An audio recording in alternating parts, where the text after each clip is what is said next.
Hi everyone, welcome to join to learn. ಇವತ್ತಿನ ಒಂದು ಸೆಷನ್ನಲ್ಲಿ 2025 October 9ರ ಪ್ರಚಲಿತ ಘಟನೆಗಳ ಕುರಿತು ಚರ್ಚೆ ಮಾಡೋಣ. ಕ್ಲಾಸನ್ನು ಸ್ಟಾರ್ಟ್ ಮಾಡೋಕ್ಕಿಂತ ಮುಂಚೆ ಒಂದು ಸ್ಮಾಲ್ ಮತ್ತು ಇಂಪಾರ್ಟೆಂಟ್ ಇನ್ಫಾರ್ಮೇಷನ್. ಪ್ರತಿದಿನ ಬೆಳಗ್ಗೆ 9 ಗಂಟೆಗೆ ಜಾಯಿನ್ ಟು ಲರ್ನ್ ಯೂಟ್ಯೂಬ್ನಲ್ಲಿ ಕರೆಂಟ್ ಅಫೇರ್ಸ್ನ ಕ್ಲಾಸ್ ಇರುತ್ತೆ ಮತ್ತು ಪ್ರತಿದಿನ ತಾವು ಕೂಡ ಕನ್ಸಿಸ್ಟೆಂಟ್ ಆಗಿ ಕ್ಲಾಸಸ್ಸನ್ನು ಕೇಳ್ತಾ ಇದ್ದರೆ ಇವತ್ತಿನ ಒಂದು ಕ್ಲಾಸ್ಗೆ ತಪ್ಪದೇ ಒಂದು ಲೈಕ್ ಮಾಡಿ ಮತ್ತು ನಿಮ್ಮ ಅಭಿಪ್ರಾಯಗಳನ್ನು ಕೆಳಗಡೆ ಕಾಮೆಂಟ್ ಸೆಕ್ಷನ್ನಲ್ಲಿ ಕಾಮೆಂಟ್ ಮಾಡಿ. ನಿಮ್ಮ ಲೈಕ್ಸ್ ಮತ್ತು ಕಾಮೆಂಟ್ಸ್ ನಮಗೂ ಕೂಡ ಮೋಟಿವೇಶನ್ ಕೊಡುತ್ತೆ ಪ್ರತಿದಿನ ಕನ್ಸಿಸ್ಟೆಂಟ್ ಆಗಿ ಕ್ಲಾಸಸ್ಸನ್ನು ಮಾಡೋಕೆ ಅಂತ ಹೇಳ್ತಾ ಪ್ರಥಮ ಪ್ರಶ್ನೆಯನ್ನು ನೋಡೋಣ. ಹಿಲ್ಸಾ ಮೀನು ಇತ್ತೀಚೆಗೆ ಸುದ್ದಿಯಲ್ಲಿದ್ದು ಇದು ಯಾವ ದೇಶದ ರಾಷ್ಟ್ರೀಯ ಮೀನಾಗಿದೆ? ಆಯ್ಕೆಗಳು ಶ್ರೀಲಂಕಾ, ಭಾರತ, ಬಾಂಗ್ಲಾದೇಶ್, ಪಾಕಿಸ್ತಾನ್. ಸರಿಯಾದಂತಹ ಉತ್ತರ ಆಯ್ಕೆ 3 ಆಗುತ್ತೆ. ಹಿಲ್ಸಾ ಮೀನು ಇದು ಬಾಂಗ್ಲಾದೇಶದ ರಾಷ್ಟ್ರೀಯ ಮೀನಾಗುತ್ತೆ. ಸ್ಟಾರ್ ಮಾರ್ಕ್ ಹಾಕೊಳ್ಳಿ, ಈ ಒಂದು ಪ್ರಶ್ನೆಯನ್ನು ಕೇಳ್ತಾರೆ. ಯಾಕಂದರೆ ಈ ಒಂದು ಹಿಲ್ಸಾ ಮೀನಿನ ರಕ್ಷಣೆಗೆ ಬಾಂಗ್ಲಾದೇಶ್ ಸರ್ಕಾರ 17 ಯುದ್ಧ ನೌಕೆಗಳನ್ನು ನಿಯೋಜನೆ ಮಾಡಿರುತ್ತೆ. ಹಾಗಾಗಿ ಇದು ಸುದ್ದಿಯಲ್ಲಿದೆ. ನಿಮ್ಮ ಎಕ್ಸಾಮ್ನಲ್ಲಿ ಕೇಳುವಂತಹ ಪ್ರಶ್ನೆ ಏನು ಅಂತಂದರೆ ಹಿಲ್ಸಾ ಮೀನು ಯಾವ ದೇಶದ ಒಂದು ರಾಷ್ಟ್ರೀಯ ಮೀನು ಅಂತ ಕೂಡ ಕೇಳ್ತಾರೆ ಮತ್ತು ಭಾರತದ ಯಾವ ರಾಜ್ಯದ ರಾಜ್ಯ ಮೀನು ಅಂತ ಕೂಡ ಕೇಳಬಹುದು. ಪಾಯಿಂಟ್ ತಮಬೇಕು. ಪಶ್ಚಿಮ ಬಂಗಾಳದ ಒಂದು ರಾಜ್ಯ ಮೀನಾಗುತ್ತೆ ಹಿಲ್ಸಾ ಮೀನು. ಬಾಂಗ್ಲಾದೇಶದ ರಾಷ್ಟ್ರೀಯ ಮೀನು ಮತ್ತು ಪಶ್ಚಿಮ ಬಂಗಾಳದ ರಾಜ್ಯ ಮೀನು ಕೂಡ ಆಗುತ್ತೆ. ಇದರ ವೈಜ್ಞಾನಿಕ ಹೆಸರು ಇಲಿಶಾ ಟೆನುಲೋಸಾ. ಇಲಿಶಾ ಟೆನುಲೋಸಾ. ಇದಕ್ಕೆ ಕೆಲವೊಂದು ಬೇರೆ ಬೇರೆ ಹೆಸರುಗಳಿಂದ ಕೂಡ ಕರೀತಾರೆ. ಇಲಿಶಿ, ಹಿಲ್ಸಾ ಹೇರಿಂಗ್ ಇವೆಲ್ಲವೂ ಕೂಡ ಕಾಮನ್ ನೇಮ್ಸ್ ಆಗುತ್ತೆ. ಸೊ ಬೇರೆ ಬೇರೆ ಹೆಸರಿನಿಂದ ಇದನ್ನು ಕರೀತಾರೆ. ಬಾಂಗ್ಲಾದೇಶ್ ಸರ್ಕಾರ ಸಂತಾನೋತ್ಪತ್ತಿಗಾಗಿ ನದಿಗಳಿಗೆ ಆಗಮಿಸಿರುವ ಮೀನುಗಳ ರಕ್ಷಣೆಗಾಗಿ ನದಿ ಮತ್ತು ಸಮುದ್ರದಲ್ಲಿ 17 ಯುದ್ಧ ನೌಕೆ ಮತ್ತು ಗಸ್ತು ಹೆಲಿಕಾಪ್ಟರ್ಗಳನ್ನು ಮತ್ತು ಡ್ರೋನ್ಗಳನ್ನು ನಿಯೋಜನೆ ಮಾಡಿರುತ್ತೆ. ಮುಖ್ಯವಾಗಿ ಹಿಲ್ಸಾ ಮೀನುಗಳು ಸಂತಾನೋತ್ಪತ್ತಿಗಾಗಿ ನದಿಗಳಿಗೆ ಬರುತ್ತೆ. ಇವಾಗ ಈ ಒಂದು ಸಂದರ್ಭದಲ್ಲಿ ಬಾಂಗ್ಲಾದೇಶ್ ಸರ್ಕಾರ ಮೀನುಗಾರರಿಂದ ಇವುಗಳನ್ನು ರಕ್ಷಣೆ ಮಾಡೋಕೆ ಅಲ್ಲಿ ಯುದ್ಧ ನೌಕೆಗಳನ್ನು, ಗಸ್ತು ಹೆಲಿಕಾಪ್ಟರ್ಗಳನ್ನು, ಡ್ರೋನ್ಗಳನ್ನು ನಿಯೋಜನೆ ಮಾಡಿರುತ್ತೆ. ಬಾಂಗ್ಲಾದೇಶ್ ಮತ್ತು ಪಶ್ಚಿಮ ಬಂಗಾಳದಲ್ಲಿ ಈ ಮೀನು ಪ್ರಸಿದ್ಧಿಯನ್ನು ಪಡೆದಿರುತ್ತೆ. ಇದು ಮೃದುವಾದ ಮತ್ತು ಸುವಾಸನೆ ಭರಿತ ಮಾಂಸವನ್ನು ಹೊಂದಿದ್ದು ಒಮೆಗಾ 3 ಕೊಬ್ಬಿನ ಆಮ್ಲ, ಪ್ರೋಟೀನ್ ಮತ್ತು ವಿಟಮಿನ್ ಇದರಲ್ಲಿ ಹೆಚ್ಚಾಗಿ ಕಂಡುಬರುತ್ತೆ. ಒಮೆಗಾ 3 ಫ್ಯಾಟಿ ಆಸಿಡ್ಸ್ ಅಂತ ನಾವು ಕರಿತೀವಿ. Omega 3 fatty acid usually fishes ಅಂದರೆ ಮೀನುಗಳಲ್ಲಿ ಈ ಒಂದು ಆಸಿಡ್ ಕಂಡುಬರುತ್ತೆ. ನದಿಗಳಲ್ಲಿ ಮೊಟ್ಟೆ ಇಟ್ಟು ಮರಿ ಮಾಡುತ್ತೆ. ಸೊ ಯಾಕೆ ನದಿಗಳಿಗೆ ಬರುತ್ತೆ? ಮುಖ್ಯವಾಗಿ ಸಂತಾನೋತ್ಪತ್ತಿಗಾಗಿ ನದಿಗಳಿಗೆ ಬಂದು ಒಂದು ಮೊಟ್ಟೆಯನ್ನು ಇಟ್ಟು ಮರಿ ಮಾಡುತ್ತೆ. ಮುಂದೆ 2017ರಲ್ಲಿ ಬಾಂಗ್ಲಾದೇಶದಲ್ಲಿ ಈ ಒಂದು ಮೀನಿಗೆ GI ಟ್ಯಾಗ್ ಸಿಕ್ಕಿರುತ್ತೆ. ಸೊ ಸ್ಟಾರ್ ಮಾರ್ಕ್ ಹಾಕೊಳ್ಳಿ, ಈ ಒಂದು ಪಾಯಿಂಟ್ ಕೂಡ 2017ರಲ್ಲಿ ಬಾಂಗ್ಲಾದೇಶದಲ್ಲಿ GI ಟ್ಯಾಗನ್ನು ಪಡೆದಂತಹ ಒಂದು ಮೀನಾಗುತ್ತೆ. ಸೊ ಇಷ್ಟೆಲ್ಲ ಪಾಯಿಂಟ್ಗಳು ತಮ್ಮ ಗಮನಕ್ಕೆ ಇರಬೇಕಾಗತ್ತೆ. ಇನ್ನು ಬಾಂಗ್ಲಾದೇಶದ ರಾಜಧಾನಿ ಯಾವುದು? ಢಾಕಾ ಆಗುತ್ತೆ. ಬಾಂಗ್ಲಾದೇಶದ ರಾಜಧಾನಿ ಢಾಕಾ. ಮುಂದಿನ ಪ್ರಶ್ನೆಯನ್ನು ನೋಡೋಣ. ರಾಷ್ಟ್ರೀಯ ಅಪರಾಧ ದಾಖಲೆಗಳ ಅಭಿವೃದ್ಧಿಯ ಪ್ರಕಾರ. ಸೊ ರಾಷ್ಟ್ರೀಯ ಅಪರಾಧ ದಾಖಲೆಗಳ ಒಂದು ಅಭಿವೃದ್ಧಿಯ ವರದಿಯ ಪ್ರಕಾರ ಬಾಲಾಪರಾಧಗಳ ಪಟ್ಟಿಯಲ್ಲಿ ಬೆಂಗಳೂರು ಎಷ್ಟನೇ ಸ್ಥಾನದಲ್ಲಿದೆ? ಆಯ್ಕೆಗಳು 1ನೇ ಸ್ಥಾನ, 2ನೇ ಸ್ಥಾನ, 3ನೇ ಸ್ಥಾನ, 4ನೇ ಸ್ಥಾನ. ಸರಿಯಾದಂತಹ ಉತ್ತರ ಆಯ್ಕೆ 2 ಆಗುತ್ತೆ. ಇತ್ತೀಚೆಗೆ ರಾಷ್ಟ್ರೀಯ ಅಪರಾಧ ದಾಖಲೆಗಳ ಒಂದು ವರದಿ ಬಿಡುಗಡೆ ಆಗುತ್ತೆ. ಈ ವರದಿಯ ಪ್ರಕಾರ ಈ ಒಂದು ಬಾಲಾಪರಾಧ ಪಟ್ಟಿಯಲ್ಲಿ ಬೆಂಗಳೂರು 2ನೇ ಸ್ಥಾನದಲ್ಲಿ ಇರುತ್ತೆ. ಮುಖ್ಯವಾಗಿ 2023ರ ಒಂದು ವರದಿ ಇದಾಗುತ್ತೆ. ಇವಾಗ ಇದು ಬಿಡುಗಡೆ ಆಗಿರುತ್ತೆ. ಸೊ ಈ ಒಂದು ಡಾಟಾ ಪ್ರಕಾರ 2023ರಲ್ಲಿ 427 ಪ್ರಕರಣಗಳು ದಾಖಲಾಗಿದೆ, ಬಾಲಾಪರಾಧ ಪ್ರಕರಣಗಳು. ಮೊದಲು 2022ರಲ್ಲಿ 200 ಪ್ರಕರಣಗಳು ದಾಖಲಾಗಿದ್ವು. 2021ರಲ್ಲಿ 177 ಪ್ರಕರಣಗಳು ದಾಖಲಾಗಿದ್ವು. ಬಟ್ ಇವಾಗ 2023ರಲ್ಲಿ ಪ್ರಕರಣಗಳ ಸಂಖ್ಯೆ ಹೆಚ್ಚಿಗೆ ಕಂಡುಬರ್ತಾ ಇದೆ. ಇಲ್ಲಿ ಬೆಂಗಳೂರಿನಲ್ಲಿ. ಇನ್ನು ಚೆನ್ನೈನಲ್ಲಿ 523 ಬಾಲಾಪರಾಧ ಪ್ರಕರಣಗಳು ದಾಖಲಾಗಿದೆ. ಹಾಗಾಗಿ ಈ ಒಂದು ಬಾಲಾಪರಾಧ ಪಟ್ಟಿಯ ಸ್ಥಾನದಲ್ಲಿ ಚೆನ್ನೈ ಮೊದಲ ಸ್ಥಾನದಲ್ಲಿ ಇರುತ್ತೆ. ಸೊ 2 ಪಾಯಿಂಟ್ಗಳು ತಮ್ಮ ಗಮನಕ್ಕೆ ಇರಬೇಕು. ಫಸ್ಟ್ ಪ್ಲೇಸ್ ಯಾವುದು ಮತ್ತು ಸೆಕೆಂಡ್ ಪ್ಲೇಸ್ ಯಾವುದು. ಹಾಗೆ ಈ ಒಂದು ಅಪರಾಧಗಳಿಗೆ ಸಂಬಂಧಪಟ್ಟಂತಹ ಕರೆಂಟ್ ಅಫೇರ್ಸ್ ಬೇರೆ ಬೇರೆ ನ್ಯೂಸಲ್ಲಿ ಇತ್ತು. ಈ ಒಂದು ವರದಿಯ ಪ್ರಕಾರ ರಾಷ್ಟ್ರೀಯ ಅಪರಾಧ ದಾಖಲೆ ಬ್ಯೂರೋ ಈ ಒಂದು ವರದಿಯ ಪ್ರಕಾರ ರೈತರ ಆತ್ಮಹತ್ಯೆಯಲ್ಲಿ ಮಹಾರಾಷ್ಟ್ರ ಫಸ್ಟ್ ಪ್ಲೇಸ್ನಲ್ಲಿ ಇದೆ. ಮಹಾರಾಷ್ಟ್ರ ರೈತರ ಆತ್ಮಹತ್ಯೆಯಲ್ಲಿ ಫಸ್ಟ್ ಪ್ಲೇಸಲ್ಲಿದೆ. ಕರ್ನಾಟಕ 2ನೇ ಸ್ಥಾನದಲ್ಲಿದೆ. ಆಂಧ್ರ ಪ್ರದೇಶ 3ನೇ ಸ್ಥಾನದಲ್ಲಿದೆ.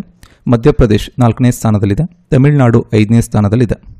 ಇನ್ನು ರೈತರ ಆತ್ಮಹತ್ಯೆಗೆ ಏನು ಕಾರಣ ಮುಖ್ಯವಾಗಿ ಅಂತಂದರೆ 31% ಸಾವಿಗೆ ಕೌಟುಂಬಿಕ ಸಮಸ್ಯೆಗಳು, ಬೇರೆ ಬೇರೆ ಕೌಟುಂಬಿಕ ಸಮಸ್ಯೆಗಳು ಸಾವಿಗೆ ಕಾರಣ ಆಗ್ತಾ ಇದೆ. ಇನ್ನು 19% ಸಾವಿಗೆ ಅನಾರೋಗ್ಯ ಕಾರಣ ಆಗ್ತಾ ಇದೆ ರೈತರ ಆತ್ಮಹತ್ಯೆಯಲ್ಲಿ. ಮತ್ತು ಈ ಒಂದು ವರದಿಯ ಪ್ರಕಾರ ಅತ್ಯಂತ ಸೇಫೆಸ್ಟ್ ಒಂದು ನಗರ ಯಾವುದು ಅಂತ ಕೂಡ ಮೆನ್ಷನ್ ಮಾಡಿದ್ರು. ಕೋಲ್ಕತ್ತಾ ಅತ್ಯಂತ ಸುರಕ್ಷಿತ ನಗರ ಅನ್ನುವಂಥ ಸ್ಥಾನವನ್ನು ಕೂಡ ಈ ಒಂದು ವರದಿಯಲ್ಲಿ ಉಲ್ಲೇಖ ಆಗಿರುತ್ತೆ.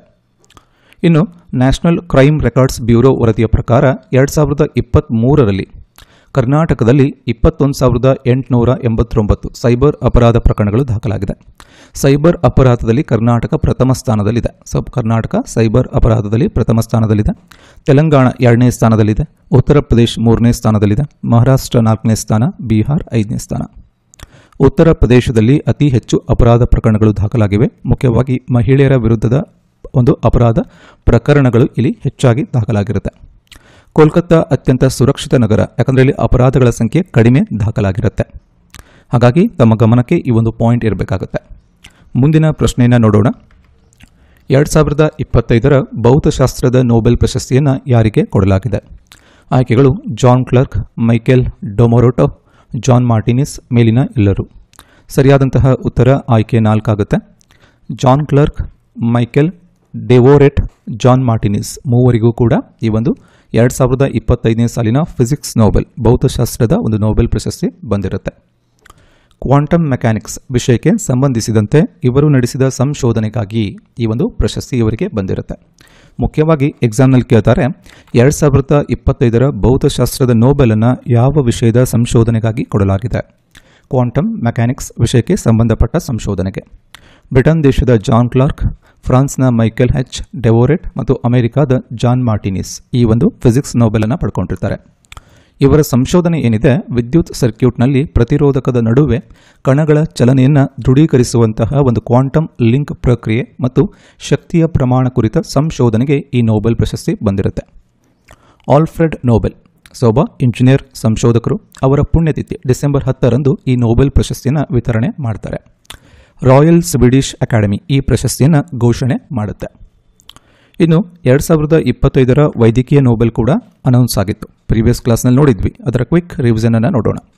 2025ರ ವೈದ್ಯಕೀಯ ನೊಬೆಲ್ ಪ್ರಶಸ್ತಿಯನ್ನು ಅಮೆರಿಕಾದ ಮೇರಿ ಇ ಬ್ರುನ್ಕೋ, ಫ್ರೆಡ್ ರ್ಯಾಮ್ಸ್ಡೆಲ್ ಮತ್ತು ಜಪಾನ್ನ ಹಿರಿಯ ಸಂಶೋಧಕ ಶಿಮೋನ್ ಸಕಾಗುಚಿ ಅವರನ್ನು ಆಯ್ಕೆ ಮಾಡಿದ್ದಾರೆ. ಯಾವ ಸಂಶೋಧನೆಗೆ ನೊಬೆಲ್ ಕೊಟ್ಟಿದ್ದಾರೆ? ದೇಹದ ಪ್ರತಿರಕ್ಷಣಾ ವ್ಯವಸ್ಥೆ ತನ್ನದೇ ಅಂಗದ ಮೇಲೆ ದಾಳಿ ಮಾಡುವುದನ್ನು ಯಾವ ರೀತಿ ತಡೆಯುತ್ತೆ ಎಂಬುದನ್ನು ವಿವರಿಸುವಂತಹ ಒಂದು ಸಂಶೋಧನೆಗೆ ಈ ಪ್ರಶಸ್ತಿ ಬಂದಿರುತ್ತೆ. ಪ್ರಶಸ್ತಿಯ ಮೊತ್ತ 10.35 ಕೋಟಿ ರೂಪಾಯಿಯನ್ನು ಈ ಮೂವರು ಕೂಡ ಹಂಚ್ಕೋತಾರೆ ಇಲ್ಲಿ, ಯಾಕಂದರೆ ಆ ಪ್ರಶಸ್ತಿಯ ಮೊತ್ತ ಇರೋದು 10.35 ಕೋಟಿ. ಆಲ್ಫ್ರೆಡ್ ನೊಬೆಲ್ ಅವರ ನೆನಪಿಗಾಗಿ 1901ರಲ್ಲಿ ಈ ನೊಬೆಲ್ ಪ್ರಶಸ್ತಿಯನ್ನು ನೀಡೋಕೆ ಆರಂಭ ಮಾಡ್ತಾರೆ. 6 ವಿಭಾಗದಲ್ಲಿ ಪ್ರಶಸ್ತಿ ನೀಡ್ತಾರೆ. ಕೇಳ್ತಾರೆ ಎಕ್ಸಾಮ್ನಲ್ಲಿ, ಎಷ್ಟು ವಿಭಾಗದಲ್ಲಿ ನೊಬೆಲ್ ಪ್ರಶಸ್ತಿಯನ್ನು ನೀಡ್ತಾರೆ? ಭೌತಶಾಸ್ತ್ರ, ರಸಾಯನಶಾಸ್ತ್ರ, ಶರೀರಶಾಸ್ತ್ರ ಅಥವಾ ಔಷಧ, ಸಾಹಿತ್ಯ, ಶಾಂತಿ ಮತ್ತು ಅರ್ಥಶಾಸ್ತ್ರ 6 ವಿಭಾಗದಲ್ಲಿ ಈ ಪ್ರಶಸ್ತಿ ನೀಡ್ತಾರೆ. ಮದರ್ ತೆರೇಸಾ ಅವರಿಗೆ 1979ರಲ್ಲಿ ನೊಬೆಲ್ ಶಾಂತಿ ಪ್ರಶಸ್ತಿ ಬರುತ್ತೆ. ರವೀಂದ್ರನಾಥ್ ಟ್ಯಾಗೂರ್ ಅವರಿಗೆ ಸಾಹಿತ್ಯ ಕ್ಷೇತ್ರದ ನೊಬೆಲ್ 1913ರಲ್ಲಿ ಬರುತ್ತೆ. ಅಮರ್ತ್ಯ ಸೇನ್ ರವರಿಗೆ 1998ರಲ್ಲಿ ಅರ್ಥಶಾಸ್ತ್ರದ ನೊಬೆಲ್ ಬರುತ್ತೆ. ಮಲಾಲಾ ಯೂಸುಫ್ ಜೈ 2014ರಲ್ಲಿ ನೊಬೆಲ್ ಪ್ರಶಸ್ತಿ ಗೆದ್ದ ಅತಿ ಕಿರಿಯ ವಿಜೇತೆ ಆಗ್ತಾರೆ. ಸ್ಟಾರ್ ಮಾರ್ಕ್ ಹಾಕೊಳ್ಳಿ ಈ ಒಂದು ಪಾಯಿಂಟನ್ನು. ತಾವೇನಾದರೂ ಪ್ರೀವಿಯಸ್ ಕ್ಲಾಸಸ್ಗಳನ್ನು ಮಿಸ್ ಮಾಡ್ಕೊಂಡಿದ್ರೆ ಕೆಳಗಡೆ ಡಿಸ್ಕ್ರಿಪ್ಷನ್ನಲ್ಲಿ ಪ್ಲೇಲಿಸ್ಟ್ನ ಲಿಂಕನ್ನು ಕೊಡಲಾಗಿರುತ್ತೆ. ಆ ಲಿಂಕ್ ಮೂಲಕ ಪ್ರೀವಿಯಸ್ ಕ್ಲಾಸಸ್ಗಳನ್ನು ಸಹ ತಾವು ನೋಡ್ಬೋದು ಅಂತ ಹೇಳ್ತಾ ಮುಂದಿನ ಪ್ರಶ್ನೆಯನ್ನು ನೋಡೋಣ. ಎಥೆನಾಲ್ ಒಂದು ಜೈವಿಕ ಇಂಧನ ಆಗಿದ್ದು ಇದನ್ನು ಈ ಕೆಳಗಿನ ಯಾವುದರಿಂದ ತಯಾರಿಸಲಾಗುತ್ತದೆ? ಆಯ್ಕೆಗಳು ಕಬ್ಬು, ಮೆಕ್ಕೆಜೋಳ, ಅಕ್ಕಿ, ಮೇಲಿನ ಎಲ್ಲವೂ. ಸರಿಯಾದಂತಹ ಉತ್ತರ ಆಯ್ಕೆ 4 ಆಗುತ್ತೆ. ಎಥೆನಾಲ್ ಅನ್ನೋದೇನು ಒಂದು ಜೈವಿಕ ಇಂಧನ. ಇದನ್ನು ಕಬ್ಬು, ಮೆಕ್ಕೆಜೋಳ ಮತ್ತು ಅಕ್ಕಿ ಇವುಗಳಿಂದ ತಯಾರು ಮಾಡ್ತಾರೆ. ಅಕ್ಕಿ ಓರೈಸಾ ಸಟೈವಾ ಗೊತ್ತಿರಬೇಕು. ಮುಖ್ಯವಾಗಿ ಕಬ್ಬು, ಮೆಕ್ಕೆಜೋಳ ಮತ್ತು ಅಕ್ಕಿಯಿಂದ ಇದನ್ನು ತಯಾರು ಮಾಡ್ತಾರೆ. ಎಥೆನಾಲ್ ಒಂದು ಬಗೆಯ ಆಲ್ಕೋಹಾಲ್ ಆಗಿದ್ದು ಪ್ರಮುಖವಾಗಿ ಕಬ್ಬು, ಮೆಕ್ಕೆಜೋಳ, ಅಕ್ಕಿಯಂತಹ ಬೆಳೆಗಳಿಂದ ತಯಾರಿಸಲಾಗುವ ಒಂದು ಜೈವಿಕ ಇಂಧನ ಆಗುತ್ತೆ. ಇನ್ನು ರಾಸಾಯನಿಕ ವಿಜ್ಞಾನದಲ್ಲಿ ಇದನ್ನು ಈಥೈಲ್ ಆಲ್ಕೋಹಾಲ್ ಅಂತ ಹೇಳಿ ಕರೀತಾರೆ. ಏನಂತ ಕರೀತಾರೆ? Ethyl alcohol. ರಾಷ್ಟ್ರೀಯ ಜೈವಿಕ ಇಂಧನ ನೀತಿ 2018ರ ಪ್ರಕಾರ ಪೆಟ್ರೋಲ್ ಏನಿದೆ 20% ಎಥೆನಾಲ್ ಸೇರಿಸುವ ಒಂದು ಯೋಜನೆಯನ್ನು ಹಮ್ಮಿಕೊಳ್ಳಲಾಗಿತ್ತು. ಅಂದರೆ ಪ್ರಸ್ತುತ ಪೆಟ್ರೋಲ್ನಲ್ಲಿ 10% ಎಥೆನಾಲ್ ಅನ್ನು ಸೇರಿಸ್ತಾರೆ. ಬಟ್ ಇವಾಗ ರಾಷ್ಟ್ರೀಯ ಜೈವಿಕ ಇಂಧನ ನೀತಿ 2018ರ ಪ್ರಕಾರ ಪೆಟ್ರೋಲ್ನಲ್ಲಿ 20% ಎಥೆನಾಲ್ ಅನ್ನು ಮಿಕ್ಸ್ ಮಾಡಬೇಕು ಅನ್ನುವಂತಹ ಒಂದು ಯೋಜನೆಯನ್ನು ಹಮ್ಮಿಕೊಳ್ಳಲಾಗುತ್ತೆ. ಪೆಟ್ರೋಲಿಯಂ ಮತ್ತು ನೈಸರ್ಗಿಕ ಅನಿಲ ಸಚಿವಾಲಯದ ಪ್ರಕಾರ ಈ 20% ಎಥೆನಾಲನ್ನು ಬಳಕೆ ಮಾಡೋದ್ರಿಂದ, ಪೆಟ್ರೋಲ್ನಲ್ಲಿ ಬಳಕೆ ಮಾಡೋದ್ರಿಂದ ವಾರ್ಷಿಕವಾಗಿ ಸುಮಾರು 10 ದಶಲಕ್ಷ ಟನ್ಗಳಷ್ಟು ಶಾಖವರ್ಧಕ ಅನಿಲಗಳ ಹೊರಸೂಸುವಿಕೆ ಕಡಿಮೆ ಮಾಡಬಹುದು. ಇದರಿಂದ ನಮ್ಮ ಎನ್ವಿರಾನ್ಮೆಂಟ್ನ ಸಂರಕ್ಷಣೆ ಮಾಡಬಹುದು. ಭಾರತ 85% ಹೆಚ್ಚು ಪ್ರಮಾಣದಲ್ಲಿ ಕಚ್ಚಾ ತೈಲವನ್ನು ವಿದೇಶದಿಂದ ಆಮದು ಮಾಡಿಕೊಳ್ಳುತ್ತೆ. ಮುಖ್ಯವಾಗಿ ರಷ್ಯಾ, UAEಯಿಂದ ಆಮದು ಮಾಡಿಕೊಳ್ಳುತ್ತೆ. ಇವಾಗ ಎಥೆನಾಲನ್ನು ಮಿಶ್ರಣ ಮಾಡಿದ್ರೆ ಈ ಒಂದು ತೈಲ ಆಮದನ್ನು ಕೂಡ ಕಡಿಮೆ ಮಾಡ್ಕೋಬಹುದು. ಇದರಿಂದ ಸಾವಿರಾರು ಕೋಟಿಗಳಷ್ಟು ಒಂದು ಅಮೌಂಟ್ ಏನಿರುತ್ತೆ ಸೇವ್ ಆಗುತ್ತೆ ಅನ್ನೋದು ಕೂಡ ಇಲ್ಲಿ ಕಾನ್ಸೆಪ್ಟ್ ಆಗುತ್ತೆ. ಇನ್ನು 2027ರ ವೇಳೆಗೆ ಶೂನ್ಯ ಇಂಗಾಲ ಉತ್ಸರ್ಜನೆ ಗುರಿಯನ್ನು ಭಾರತ ಹೊಂದಿದೆ. ಅಂದರೆ 2070ರ ವೇಳೆಗೆ ಒಂದು ಇಂಗಾಲದ ಹೊರಸೂಸುವಿಕೆಯನ್ನು ಶೂನ್ಯ ಮಟ್ಟಕ್ಕೆ ಇಳಿಸೋದು ಮುಖ್ಯ ಗುರಿ ಆಗಿರುತ್ತೆ. ಮುಂದಿನ ಪ್ರಶ್ನೆಯನ್ನು ನೋಡೋಣ. ಸರ್ ಕ್ರೀಕ್ಗೆ ಸಂಬಂಧಿಸಿದಂತೆ ಸರಿಯಾದದ್ದನ್ನು ಆಯ್ಕೆ ಮಾಡಿ. ಇದು 96 ಕಿಲೋಮೀಟರ್ ಉದ್ದದ ಒಂದು ಜೌಗು ಪ್ರದೇಶ. ಇದು ಭಾರತದ ಕಚ್ ಮತ್ತು ಪಾಕಿಸ್ತಾನದ ಸಿಂಧ್ ನಡುವೆ ಇದೆ. ಇದರ ಮೊದಲ ಹೆಸರು ಬಾಣಗಂಗಾ, ಮೇಲಿನ ಎಲ್ಲವೂ. ಸರಿಯಾದಂತಹ ಉತ್ತರ ಆಯ್ಕೆ 4 ಆಗುತ್ತೆ. ಸರ್ ಕ್ರೀಕ್ ಇದು ಇತ್ತೀಚೆಗೆ ಸುದ್ದಿಯಲ್ಲಿದೆ. ಸರ್ ಕ್ರೀಕ್ಗೆ ಸಂಬಂಧಪಟ್ಟಂತೆ ಭಾರತ ಮತ್ತು ಪಾಕಿಸ್ತಾನ ನಡುವೆ ಒಂದು ವಿವಾದ ಏರ್ಪಟ್ಟಿರುತ್ತೆ. ಈ ವಿವಾದ 1947ರಿಂದ ಕೂಡ ಈ ವಿವಾದ ಇದೆ. ಈ ವಿವಾದಕ್ಕೆ ಸಂಬಂಧಪಟ್ಟಂತೆ ಹಲವು ಸುತ್ತಿನ ಮಾತುಕತೆಗಳು ನಡೆದಿದ್ರೂ ಕೂಡ ಯಾವುದೇ ರೀತಿ ಅದಕ್ಕೆ ಸಕ್ಸಸ್ ಸಿಕ್ಕಿರೋದಿಲ್ಲ. ಸರ್ ಕ್ರೀಕ್ ಏನಿದೆ ಗುಜರಾತ್ನಲ್ಲಿ ಕಂಡುಬರುತ್ತೆ. ಸೊ ಎಕ್ಸಾಮ್ನಲ್ಲಿ ಕೇಳ್ತಾರೆ ಯಾವ ರಾಜ್ಯದಲ್ಲಿ ಕಂಡುಬರುತ್ತೆ ಅಂದರೆ ಗುಜರಾತ್ನಲ್ಲಿ ಕಂಡುಬರುತ್ತೆ. ಇದು 96 ಕಿಲೋಮೀಟರ್ ಉದ್ದದ ಒಂದು ಜೌಗು ಪ್ರದೇಶ. ಇದು ಭಾರತದ ಕಚ್ ಮತ್ತು ಪಾಕಿಸ್ತಾನದ ಸಿಂಧ್ ನಡುವೆ ಇದೆ. ಇದರ ಮೊದಲ ಹೆಸರು ಬಾಣಗಂಗಾ. ಸೊ ಮುಂದೆ ಬ್ರಿಟಿಷರ ಆಳ್ವಿಕೆಯ ಸಮಯದಲ್ಲಿ ಇದರ ಹೆಸರನ್ನು ಬದಲಾವಣೆ ಮಾಡ್ತಾರೆ ಸರ್ ಕ್ರೀಕ್ ಅಂತ ಹೇಳಿ. ಹಾಗಾಗಿ ಮೇಲಿನ ಎಲ್ಲವೂ ಕೂಡ ಸರಿ ಆಗುತ್ತೆ. ಭಾರತ ಮತ್ತು ಪಾಕಿಸ್ತಾನದ ನಡುವೆ ಸರ್ ಕ್ರೀಕ್ ವಿವಾದ ಮತ್ತೆ ಮುನ್ನೆಲೆಗೆ ಬಂದಿರುತ್ತೆ.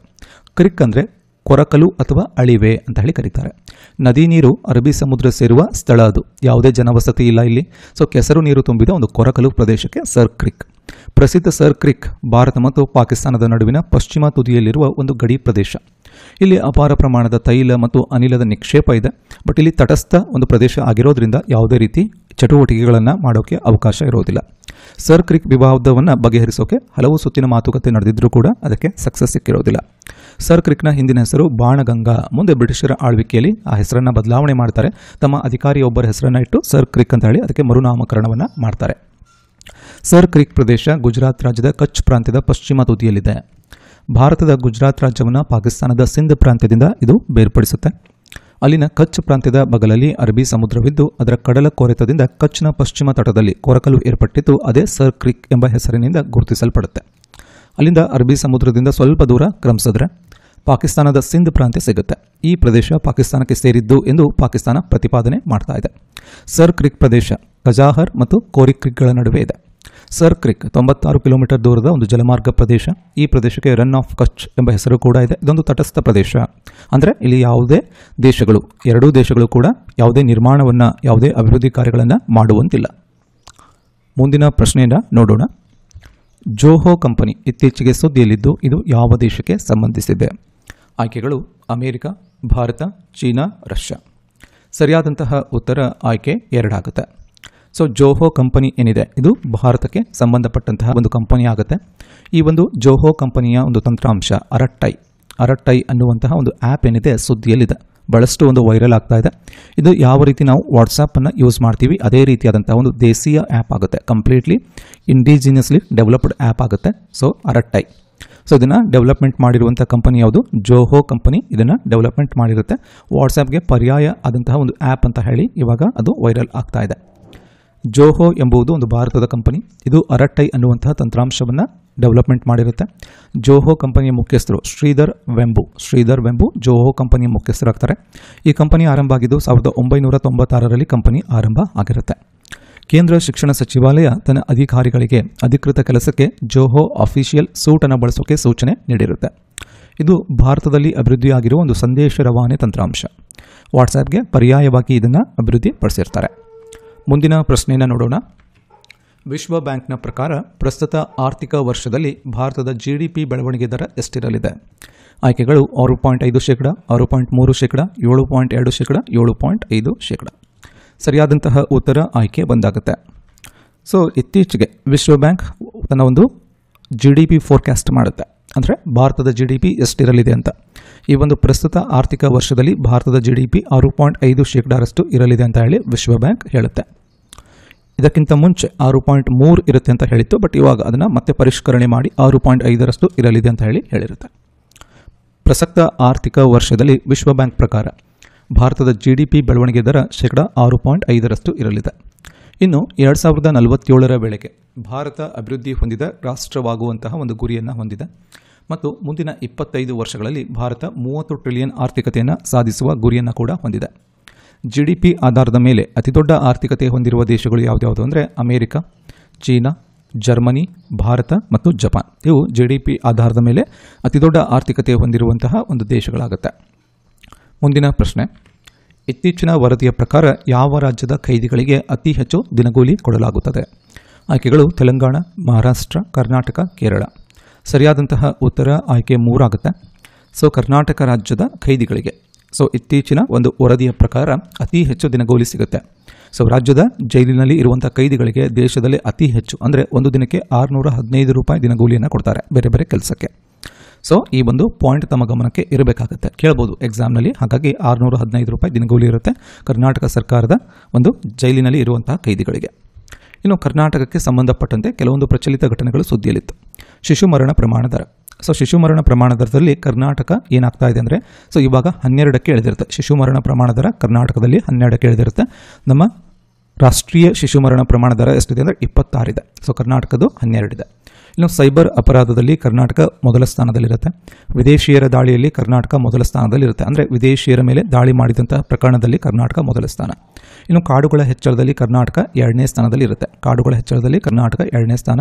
ಹಾಗೆ ಹುಲಿಗಳ ಸಾವಿನ ಸಂಖ್ಯೆಯಲ್ಲಿ 3ನೇ ಸ್ಥಾನ.